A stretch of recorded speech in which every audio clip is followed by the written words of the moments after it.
Palmistry is reading your life from the palms of your hands. It's like if you look at the palms of your hands, you'll see lines all over it, some of which are thicker than others. And people who know how to read them can tell you your character from your hands, which is often quite useful to know, though some of you might decide that you know your character already. And when one has a good dating scale, you can have a reading from sort of birth to death. I've been doing this, I learnt this years ago in 1973, 73 to 74, and I've been reading hands ever since. It gives you the major events of your life with approximate dating. So one's not going to tell you the date and the month that you're going to get married in, for sake of argument, but one can tell you approximately how old you will be when you meet the man you're going to marry. It's also possible to tell how many children you're likely to have and whether they're sort of yin or yang. We use the Chinese system nowadays of yin being feminine and yang being masculine. Because in the past with palmistry, thicker children's lines were boys and thinner ones were girls.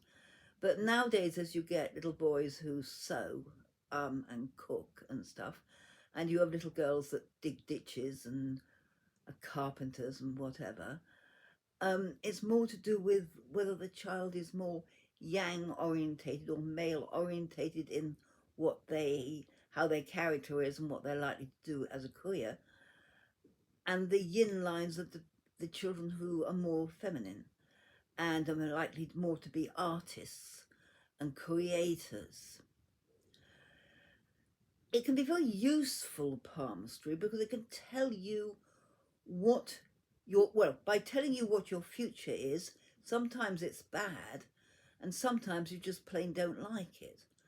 And when that is the case, if you know in advance, you can take sensible action.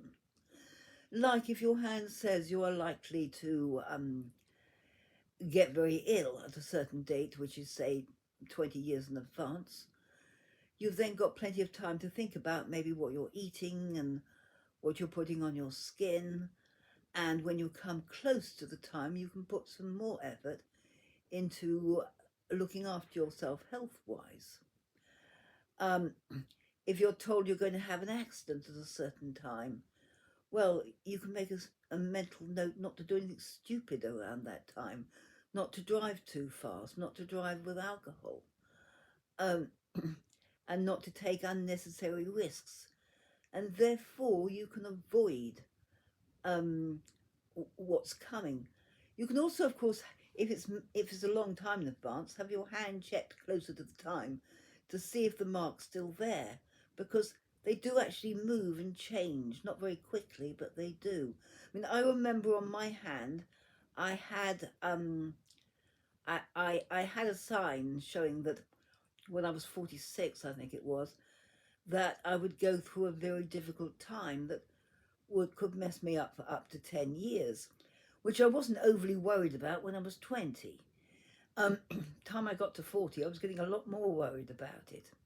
But then I noticed it was starting to fade, so it was not going to be nearly as bad. Looking back on it, I realised it was talking about the death of my mother, and that because I had cleared up a lot, I had a very difficult relationship with my mother, and because I had cleared up a lot of it before she came to die, it was much easier for me than it would have been. So I remember once getting stuck up a mountainside it was the Himalayas in India, and I had a group of men with me one of them was the son of the woman I was staying with and all his friends, and they were all very drunk, and they all wanted me to read their hands, and there was one that kept pushing his hand under my face, and I could see on it there was a sign saying that he would die at 35.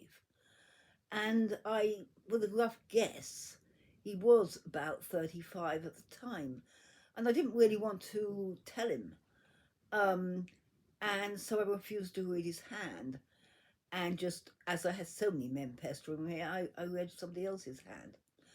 I discovered later that he had drowned the following week, and he was 35. I also discovered there was absolutely nothing I could have said to him which would have prevented what happened. So, because usually one tries to help people avoid something unpleasant that's going to happen. But, occasionally there's nothing you can do. I remember years ago a man asking me whether or not he should go back home.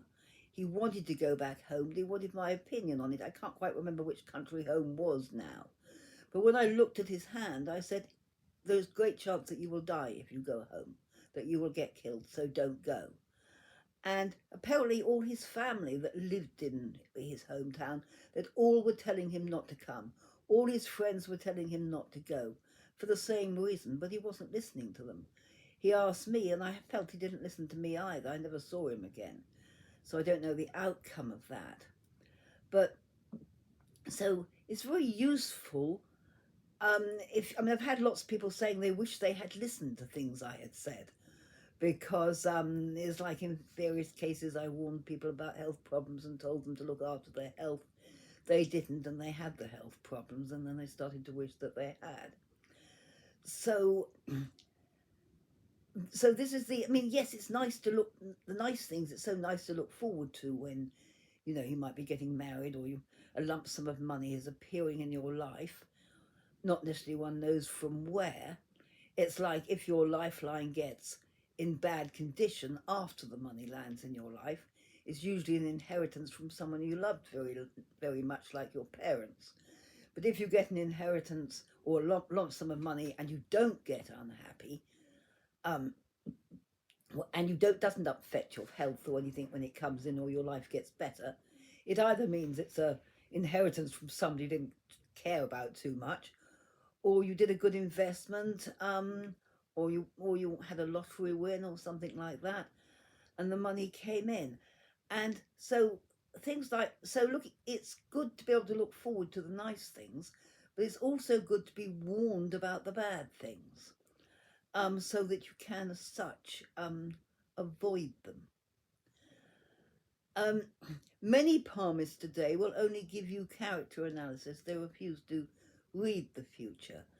And that's, as far as I can make out, is because not necessarily that they can't, but they want to be more recognised by the scientific, more normal, everyday community. And they say they don't want to become a fortune teller.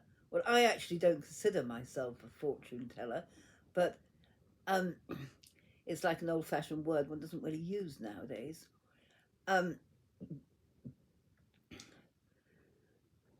Yeah, so I think, so I would say have your palm read by someone's, oh yes, I was telling you about many people who, I approached one of them who advertises that he doesn't read the future, and I rang him up and I said, I taught you how to read the future. What do you mean you're advertising yourself as not reading the future?